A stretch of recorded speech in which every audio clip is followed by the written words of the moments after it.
बहुत बहुत हुआ पढ़ाई ही पढ़ाई हो रहा था आज से लगभग 2 साल से लगभग। अब बोर्ड एग्जाम की घड़ी सामने आ गई है। आज तारीख है 29 और 2 तारीख से हम लोग का परीक्षा इम्तिहान शुरू होने वाला है। ध्यान से बातों को सुनना है और समझना है। अब पढ़ाई करने का समय नहीं रहा। अब जितना हो सके रिवीजन और सिर्फ रिवीजन करने का समय रह गया है। ठीक है। हाँ, 2 तारीख का जो भी पेपर है या फिर आगे भी जो भी पेपर आएंगे, सुबह में कोई नहीं पढ़ेगा, तो माइंड फ्रेश रखना है। जो भी चीटिंग मैंने हम ना अब टीचर के मकसद से आप लोगों ने बता रहे हैं, थोड़ा सा शुभ चिंतन के मकसद से हम आप लोग कह रहे हैं कि जो भी चीटिंग वोटिंग करना होगा या फिर जो भी कुछ गेस किया सवाल देखना होगा, पढ़ना होगा, उसको रात को 10 बजे रात तक 11 बजे तक पढ़िए। सुबह आराम से 6 साढ़े 6 बजे तक सो के उठिए, नहा धो के फ्रेश होना है, नित्य क्रिया करने के बाद फिर आप मतलब बढ़िया भोजन ग्रहण करना है। कैसे जैसा होगा अन्न वैसा ही होगा मन। मैंने हल्का भोजन करबो, संतुलित आहार के सेवन करबो तो मन फ्रेश रहेगा। वहाँ एग्जाम में कोई दिक्कत नहीं होगा, पैनिक फील नहीं होगा। सुबह में उठना है, फ्रेश होना है, बढ़िया म्यूजिक सुनना है, चल देना है एग्जाम देने। एग्जाम दे के आना है और फिर जो अगला दिन का जो पेपर है फिर उसका फिर रिवाइज करेंगे, फिर देख रेख करेंगे। मतलब सुबह शाम को 6:30-7 बजे से बैठना, 10 बजे तक 3 घंटा 4 घंटे काफी है।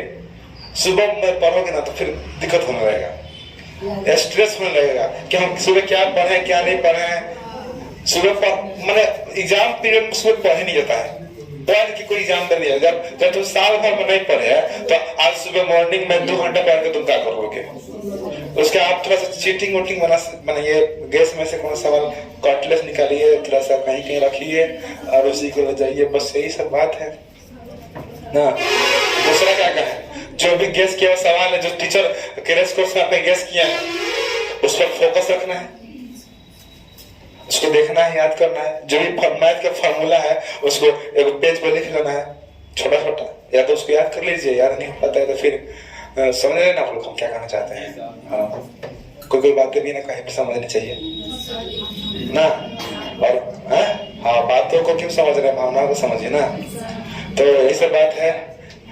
कोनो विषय कोनो सब्जेक्ट हार्ड नहीं है, पढ़ने वाले के ऊपर है। यदि आप साल भर बढ़िया से पढ़े होंगे तो आपको एग्जाम में मजा आने वाला है। क्योंकि डबल सवाल आएगा, आधा बनाना है। 70 प्रश्न रहेंगे, 35 बनाने होंगे। 20 2 मार्क्स वाले होंगे, 10 बनाने होंगे। 5 नंबर वाले सवाल 6 होंगे, 3 बनाने होंगे। तो कितना 70 में 35 बनाना है, 20 में 10 बनाना है और 6 में 3 बनाना है। समय पर्याप्त है, लगभग 2.25 घंटा है। इन्हें समय है। 70 मार्क्स जो पेपर है उसका 2 घंटा 45 मिनट से मिलता है, माने मिलता है नहीं 70 फिजिक्स का बात गलत बात है। चलो नहीं, मैथ जब 100 मार्क्स का पेपर है तो उसमें 3 घंटा 15 मिनट मिलेगा। 70 मार्क्स का तो कम मिलेगा समय। हम लोग का समय सब नहीं था, अगर सेम में तो बढ़िया है, लेकिन हम लोग सब नहीं था। हाँ, ऐसा नहीं था, हमको पता है। तो सेम में बढ़िया के बात है, अच्छा के बात है भाई। तो थोड़ा सा ना हाँ बनाना नहीं है, समय बहुत है। आराम से दिमाग ठंडा करके पेपर को सॉल्व करना है। और एक बात और, जो भी ऑब्जेक्टिव सवाल सॉल्व करेगा, एक बात को दिमाग में रखना है, सवाल को पढ़ते समय किसी प्रकार की हड़बड़ाई नहीं करना है, नहीं तो हड़बड़ में हो जाती है गड़बड़।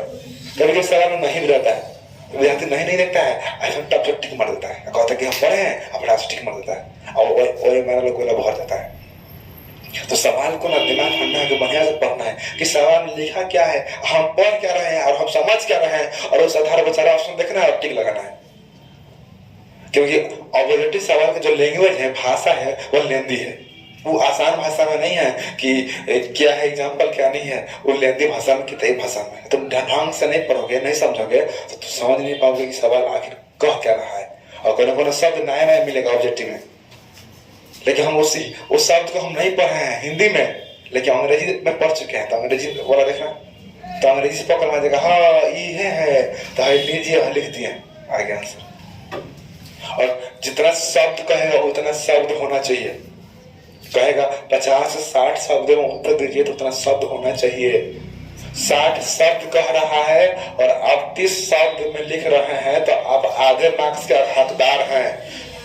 घर आके तो डिंगी हाँकने से नहीं होगा कि हम सारा सवाल बनाए हैं, मार्क्स नहीं मिला है। मार्क्स नहीं मिला तो कारण है 60 शब्द कह रहा था और आप 30 शब्द लिखे हैं। कहते हैं कि चक्कर में रखा है, कहते हैं लिखने के बाद भी अन्य भी उस पॉइंट से जुड़ी विशेषताओं को, लक्षणों को बताना है, कहना है, बताना है, स्पष्ट करना है, लिखना है ताकि हमारा शब्द पूरा हो सके। सर जैसे बताए हैं, हाशिया दोनों तरफ बराबर छोड़ना है और एकदम सिस्टमेटिक तरीके से लिखना है और कोनो तरह का बेचैनी नहीं रखना है कि कॉलम मिला है और फटाफट लिख दिया, आधा घंटा सुनतेंगे। बहुत समय है, तुम आराम से भी लिखोगे ना तो लिख लोगे, क्योंकि हम पीछे भी बता दिए हैं कि एक समय वैसा था जब ऑब्जेक्टिव सवाल मात्र 10 से 20 पूछता था और भी ऑप्शन नहीं था। अधिकांश सवाल लिखने वाला था, राइटिंग वाला अधिकांश सवाल था। 2012 की बात बोल रहा हूँ या 2014 की बात बोल रहा हूँ, जो 2014 में बोर्ड एग्जाम दिए होंगे उससे पूछना कि उस समय ना 10 से 20 को सवाल ऑब्जेक्टिव था, अभी एक वाक्य में आंसर लिखना है, ऑप्शन नहीं था। और उस समय इतना सा वर्ड सवाल होता था और लिखत हाथ चढ़ जाता था। 16 पन्ना, 32 पन्ना, 20 पन्ना, 25 पन्ना लिखा है और तो लोग खूब से खूब क्या हुआ, खूब से खूब 2 मार्क्स वाला सवाल खूब से खूब 1 2 3 पन्ना 2 मार्क्स का सवाल खत्म। क्या 10 को सवाल 3 पन्ना नहीं बनेगा, 3 पन्ना 2 पन्ना बनेगा। अब 5 नंबर सवाल 2 पन्ना में तो लोग खूब से खूब 5 से 6 पन्ना लिखना है।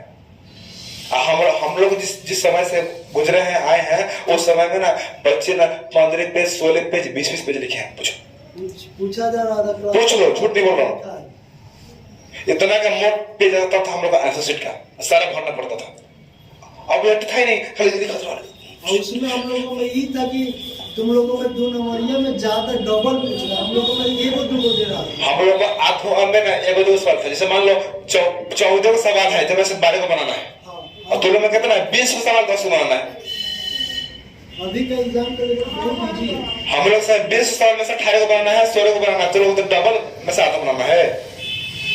तो ना सब्जेक्टिव सवाल लिखते समय हैंड राइटिंग का ध्यान रखना है, मन में बेचैनी नहीं रखना है। क्या मत यहाँ वहां पर भर दो ना तो हमारा टाइम खत्म हो जाएगा। टाइम बहुत है। हम बता देना चाहेंगे कि बोर्ड एग्जाम में सरकार जो है, गवर्नमेंट जो है, वह क्वेश्चन का लेवल तो कमजोर कर दिया है, लेकिन उसका टाइम को अभी भी ध्यान नहीं है। अभी भी उसका टाइम पर ध्यान नहीं है। उसको सोचना चाहिए कि जब हम सवाल का लेवल गिरा दिए हैं, जब कम पेज लिखना है तो थोड़ा सा टाइम कम करें। तो टाइम कम नहीं किया तो प्लस पॉइंट है। कौन पॉइंट है? प्लस पॉइंट है। और आराम से बेफिक्र होके बनाना है। और रही बात सहपाठियों की, एग्जाम मेट्स की, परीक्षा पाठियों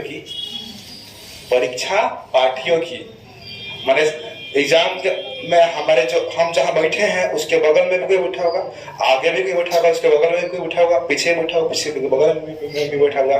तो एकता में बल है, कहा जाता है एकता में बल है। एगो लकड़ी को तोड़ना आसान है, लकड़ी को गड्ढे को तोड़ना मुश्किल है। ग्रुप 6 को विद्यार्थी का बना लेना है, मिलजुल कर लिखना है कि भाई कुछ सवाल का हेल्प तुम हमको कर देना, कुछ का हेल्प हम तुमको कर देंगे, कुछ मिलेगा तो तुम हमको देना, हमको मिलेगा तुमको देंगे। अब मिलेगा क्या, वो क्या देगा, उससे पहले तुम दे देना भाई। मान लो तुम सवाल का चिट लिख लिए हो और तुम उसको फेंकना चाहते हो, तो फेंकना से अच्छा सुबह हो जाता, समझ को फेंकियो दिए, अब भोलो हो गए। एक तीर से 2 निशाना, भला भी हो गया। अब उसको हम 2 को 3 को 4 को 5 दिए तो सोचेगा कि भाई 4 को भेज दिया है, वो 1 को छीट देगा ना। तो मिलजुल के लिखना है, ठीक है। थोड़ा बहुत चोरी करना है, नकल करने के लिए अपन का सट्टा पड़ती है, बुजुर्गों ने कहा है और ठीक ही कहा है ना। ऑर्गेनिक के सवाल इनऑर्गेनिक को मत खोजोगे। अब फिजिकल का सवाल है कि ऑर्गेनिक मत खोजोगे। हाँ, और ये बहुत सारी बातें हैं। किसी कुछ पूछना है तो पूछ सकते हैं बेझिझक। आज कोई सीमा रेखा नहीं है, आज कहीं नहीं रहता है। हमारे इंस्टीट्यूट में बच्चे स्वतंत्र बोलने की आजादी दी जाती है। बोलो, आज तक सबको बोलने की आजादी दी गई है, आज भी दी जा रही है। कुछ पूछना हो तो पूछ सकते हैं। बायोलॉजी में दीर्घ में कोई दिक्कत नहीं है, जो दिक्कत है ना ऑब्जेक्टिव में दिक्कत है।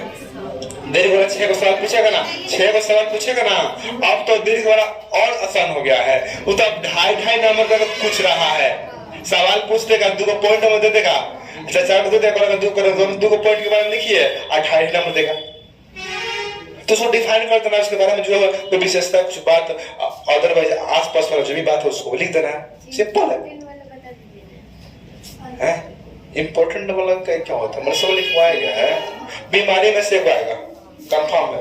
प्रदूषण में से आएगा, कंफर्म है। उधर अम्ल वर्षा, ग्लोबल वार्मिंग, हरितगृह प्रभाव, जितना भी प्रदूषण से जुड़ा चीज है, अमृता देवी चिपका आंदोलन, उसमें से कौन आएगा। और पर परागण में से भी कुछ आएगा, पर परागण और नित्य परिचित वगैरह। हाँ तो फिर, और फिर इधर स्टार्टिंग में पूछ सकता चित्र बनाने के जाएगा। फिर फूल का नाम आपके चित्र बनाने के लिए आ जाए, जब डिजाइन के चित्र बनाने के लिए आ जाए। खत्म नहीं करेगा। हाँ जी जी ठीक है जी। डीएनए में अंतर आ जाएगा। डीएनए में अंतर का कंफर्म है, या तो केमिस्ट्री में आएगा फिर बायोलॉजी में आएगा। दोनों में से किसी में आ नहीं है। डायग्राम 5 मार्क्स में आएगा तो उसका डेफिनेशन लिख के, जब नाइट्रोजन क्षार है उसका लिख के, उसके बारे में लिख के कब चित्र बना था। एग्जाम हॉल में ना किसी प्रकार का धक करने लगा वाला माहौल नहीं रखना है। अरे छुटकी सुनो ना, माने बहुत सारे बच्चे होते हैं, खास तौर पर लड़कियां, खास तौर पर बच्चियां,